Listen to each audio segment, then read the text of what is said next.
Hey everyone, it's Nicole. Today I'm here to show you all the things that I bought in UK during my vacation. Those are not only books, and those are the things that I probably don't need, but I've been in a shopping rush, and obviously when you're in a shopping rush you cannot do anything about it. I will show you the items first and you'll have an opportunity to judge me. This Christmas color jumper is also new. I bought it in Primark. Primark is an amazing store. We bought so many things from there. It's very cheap and it makes your head foggy. You don't notice how many things you take. The other thing that I bought from there was this simple short. It's a bit see-through. And it's a great color and it costed £2 I think, so I just grabbed it. The other cool thing was this grey jumper. It was really cold in UK and I was constantly freezing, so I needed something to wear over my clothing, and that's why I bought this. But also just because I liked it. Also, while standing in the queue, my friend convinced me that I need to buy a hot water bottle in a form of an unicorn. It's so cute! I just don't know why I need it. I'm trying to sleep with it and it's so shapy, it's hard to position it right. Also bought a simple grey dress from Topshop. It's sort of a business looking one, appropriate for an office. The only thing that I'm concerned about is that it has a very deep cleavage. I also bought a few skincare products from Lush. They had a bit of a sale, I believe, and those are tea tree water. I'm using it in the mornings just when I get up, and it's great. It's just a spray that freshens up your skin a little bit. The next thing is Grease Lightening. It's sort of a gel that you dab into the red spots that appear sometimes. Or if you see that you're going to have a zit soon and you can predict it, you just dab a little bit of this. So far it's helping, so I'm not complaining. Then I also decided to try one of their moisturizers. I have very dry skin, so I need something like this, and I bought Imperials. I've heard great things about this, and so far it does work wonderfully. It doesn't grease up my skin, it just gives it a proper lush shine. We're also been to Warner Bros. Harry Potter Studio, and I think my eyes turned crossed when I saw the gift shop because there's so many things in there. Also, I think the cups are better in other gift shops all around UK.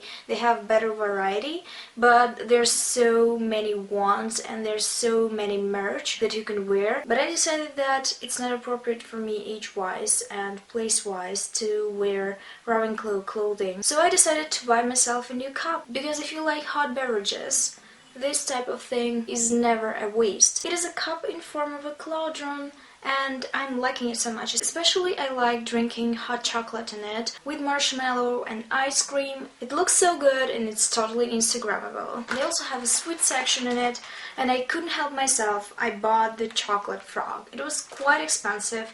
$8.99 I think, but I really wanted it, and I know that there's supposed to be a card in there. I didn't open it up. I think I'm going to do it soon, but for now I want to cherish it. Then I also bought the Bertie Bott's Every Flavor Beans. They're surely every flavor. I already opened it up a bit and tasted it. I took the instructions out because I didn't want to taste snot or something like this. From ugly flavors I tried grass and dirt, and they were pretty authentic to the real taste. So I'm pretty petrified by snot or barf that is also in it. And now I will talk books. Crawling through all those bookshops was such an amazing experience, and for it I have to thank my dear friend Diana. It's us in one of the bookshops that we've been in, and now I can tell that I was very overwhelmed with the amount of books that I could buy, even though right before that I was pretty sure what I need and pretty sure what I want to buy. When I entered the bookshops, I just lost myself. The only regret that I have is that I wasn't able to visit Persephone Books, and that's because we've been there on the 2nd of January and it was closed. Anyway, let's talk about the books that I bought. The first 3 books are from Forbidden Planet. That's sells a lot of sci-fi and fantasy books. I finally decided to buy The Lies of Lacklamore by Scott Lynch, obviously because of the buzz surrounding this book, but also because I just find the premise great. It's about a famous thief and the setting sounds very intriguing. I miss reading about thieves and criminals since I finished Six of Crows. Also, this book is signed. I usually don't get very excited about it because I don't really care about signed things, but it's a pleasant addition to the book. The other famous fantasy book that I acquired was Wishes by V. Schwab. I decided that I need to read more V. Schwab things because a lot of people love her, and I actually really liked what I've read from her so far, but it wasn't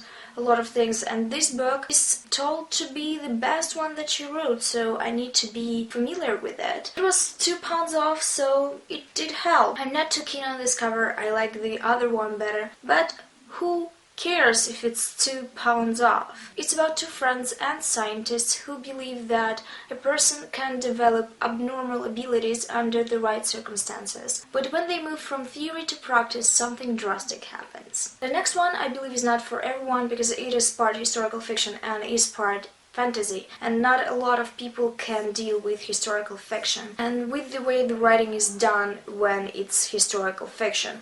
This book is A Natural History of Dragons, a memoir by Lady Trayton, I think, and it is written by Mary Brennan. She came out with another fantasy series that isn't heavily historical, but I decided to buy this one because I believe it's going to be my jam because I love historical fiction and I love historical fantasy. This I believe is written as Diary of a Scientist, and I always interested in stuff like this. I believe it has a scientific approach to dragons and it is not very action-packed, and that is not the thing that I'm looking in this book. Also, this book has a lot of beautiful pictures of dragons, which ups its worth, and I just really want to read it. Also, it is signed and it was £2 off. In my opinion, it was a stellar choice. The book that I felt that I need to buy is Dreams of Gods and Monsters by Laini Taylor. It's the third book in the Daughter of Smoke and Bone series that I cannot finish for some reason. I read two books, I really love them, and because I didn't have the third book available to me and I didn't want to read an ebook, I decided that I need to buy a physical copy, and that's how the progress will happen. I'm not going to talk a lot about this book. I think a lot of people know what it is about, and it's the third book, so what can you tell about the third book without spoiling the first two?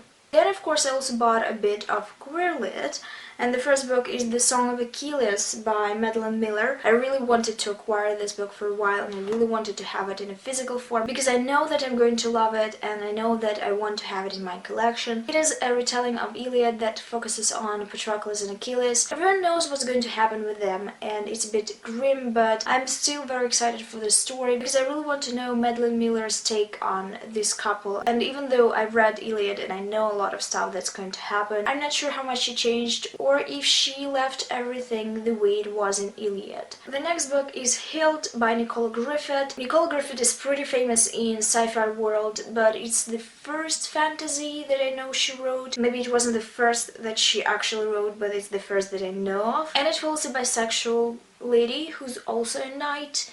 I don't know a lot about the story. I know that it's historical fiction and fantasy, and I'm excited to read it because I really wanted to get familiar with Nicole Griffith's work, and sci-fi is not really my jam, so I'm trying to enter from the fantasy side. The next book is sort of a whim buy. It is The Wise Man's Fear by Patrick Rothfuss. It's the second book in the series. I recently acquired the first one and I decided to buy it because I knew it's going to be troublesome to find it here in Moscow when I read the first book, and I love it. There is an opportunity that I'm not going to love the first book, but I will really try to love it because I spent some money on it. Then in a second-hand bookshop I found The Wonder by Emma Donoghue. I was surprised that I found such a recent release there. It is a beautifully designed book and it has deckled pages. I love Emma Donoghue since the moment I read her short stories. I also have another book by her. It's historical fiction. She always writes historical fiction, and I'm big on historical fiction. I love the genre. It was just £5, so I couldn't pass it up. And it is about a girl that decided to stop eating and who's still alive after days and days of not eating anything. The last thing that I bought was actually in Blackwell's, and it is Step Aside Pops by Kate Beaton. It is a collection of little comics, little funny, hilarious comics. I actually read the whole thing. Some things I didn't understand because some people I didn't know about much, so I need to read about them and reread the whole thing. It is really funny. She has a great sense of humor and her comics are always on point. That's all the things that I bought. I'm not going to hold all my clothing and other stuff in my hands because it's already very heavy. Thank you for watching this video. I hope to see you soon in my next one. Bye!